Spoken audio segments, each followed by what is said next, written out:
From censored files to clear evidence, this is Redacted Realms. Emergency dispatch centers routinely archive call recordings for quality assurance and training purposes. These recordings are reviewed to improve response protocols and operator performance during high-stress situations. The operator was conducting a standard review when she encountered a specific recording from the archives. As the call played, she recognized the voice patterns, speech cadences, and verbal mannerisms as her own. This created a cognitive dissonance between her professional role and personal memory of the event. Such incidents, while rare, demonstrate how trauma can affect memory formation and recall in emergency responders. The psychological impact stems from the operator confronting her own documented response during a crisis situation. This case highlights the complex relationship between professional duty and personal experience in high-stress occupations. The operator's task was a standard quality assurance procedure in emergency call centers. These centers routinely archive calls for training purposes and system evaluation. The process involves reviewing random or flagged recordings to assess operator performance and response protocols. This systematic review is meant to identify areas for improvement in emergency response systems. Unlike fictional portrayals, real call centers use these archives for factual analysis, not entertainment. The operator began listening, expecting a routine training sample from the archive database. Archived calls are typically anonymized and selected to represent common emergency scenarios. The procedure is a standard practice in public safety to ensure efficiency and accuracy in crisis situations. The recordings in these archives typically come from unidentified sources, both victims and those responsible for events. Standard protocol requires analysts to maintain professional detachment when reviewing such material. This emotional distance is a psychological safeguard against the distressing content often encountered. The detachment mechanism failed completely when a particular recording began playback. Unlike other recordings, this one contained elements that bypass standard psychological defenses. The content triggered immediate, visceral reactions rather than the usual analytical processing. This breakdown in professional detachment represents a significant deviation from established protocols. Such reactions are documented in extreme cases where content contains particular psychological triggers. The operator was reviewing an old, unresolved case file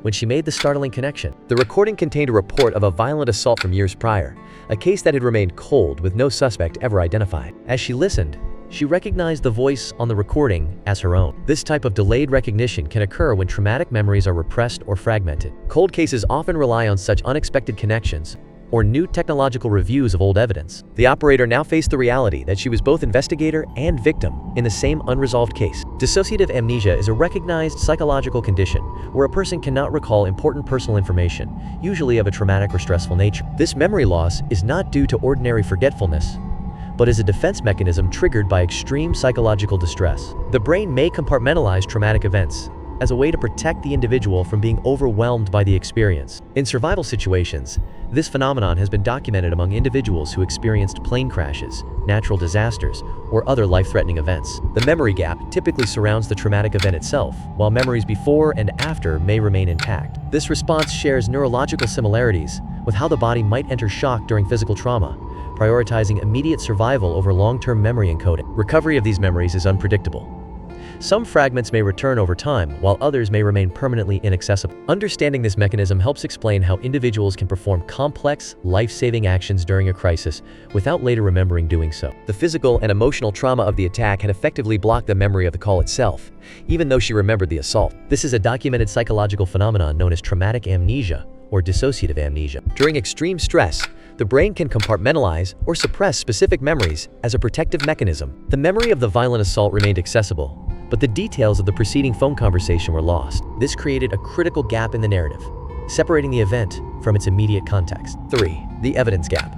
The original investigation had stalled. Without the content of that call, investigators lacked a potential motive or a lead to the perpetrator. This is a common challenge in cold cases, where a single missing piece of information can halt progress entirely. The case entered a period of inactivity, awaiting new information or a breakthrough in forensic techniques. The case remained officially open but inactive, a common outcome when investigations lack sufficient leads. Without witnesses, physical evidence, or viable investigative paths, authorities often shift resources to more active cases. The 911 recording existed as a piece of evidence, but it contained limited identifying information. On the tape, the victim was essentially a Jane Doe, an unidentified female, until she provided her own name. This self-identification is a rare but documented occurrence in emergency calls where victims are able to speak. Such cases highlight the challenges of investigations when evidence is sparse and identities are unclear. Following established protocol, she immediately reported her discovery to her direct supervisors. She also contacted the relevant law enforcement agency, initiating the formal process. This action triggered the administrative and legal mechanisms required to re-examine a closed investigation. The case in question was her own, a cold case that had remained inactive for a significant period. Cold cases are investigations where all leads have been exhausted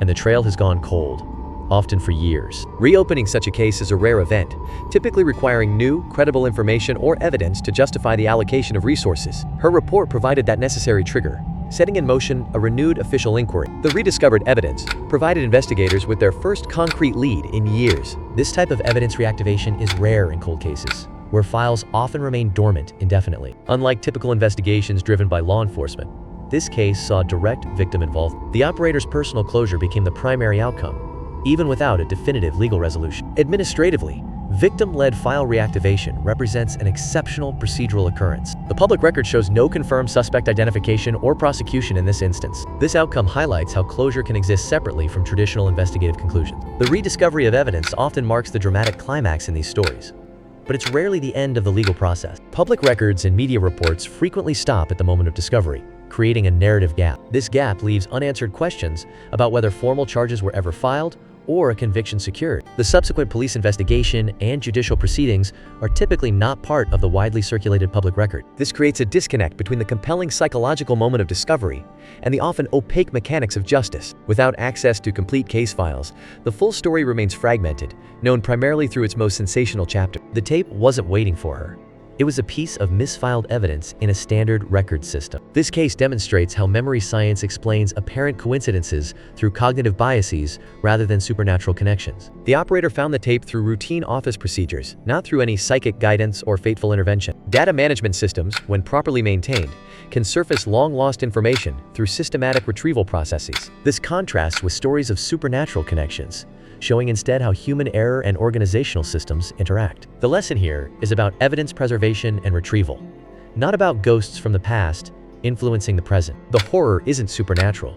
It's the bureaucratic reality of a cold case colliding with the fragile nature of human memory. This case offers several concrete, if unsettling, insights. The science of trauma underscores how unreliable memory can be under extreme stress. Traumatic events can fragment recollection, creating gaps and inconsistencies in witness accounts. This phenomenon is well documented in psychology, where high-stress situations impair accurate memory formation. Investigators must navigate these memory distortions while working with limited physical evidence. The passage of time in cold cases further compounds these challenges.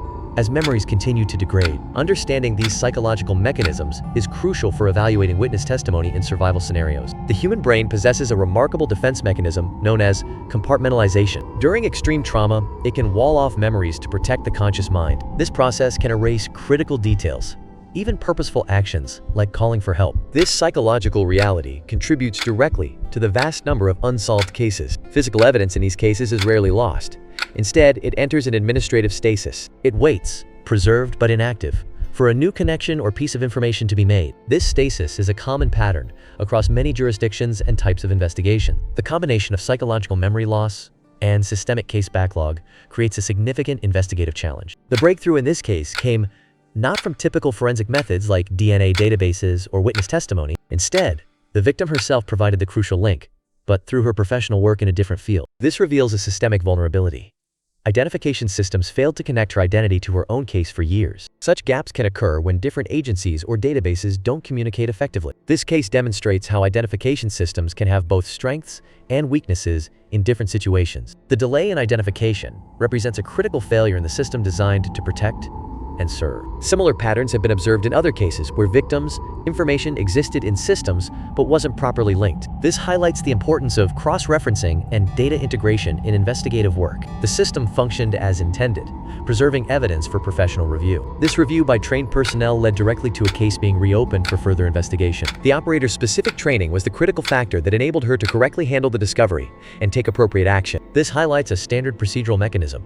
Proper training ensures evidence is not just found, but acted upon correctly. The psychological resilience of those involved becomes the ultimate takeaway, rather than the initial fear of the discovery. Recovery in such contexts is often a long and non-linear process, involving setbacks and gradual progress. This pattern contrasts with a simple narrative of immediate closure, reflecting the complex reality of dealing with difficult cases. For many survivors, closure doesn't come from a legal conviction. Instead, it emerges from reconstructing fragmented memories and understanding what truly happened. This process involves confronting traumatic events directly, rather than avoiding them. Survivors often use institutional knowledge from their own professional backgrounds to navigate complex systems. The justice sought isn't always about punishment, but about establishing personal truth and accountability. This approach allows victims to transform from passive subjects into active agents of their own recovery. Connecting disparate experiences creates a coherent narrative where previously there was only confusion. The resolution provides psychological validation that official proceedings sometimes cannot offer.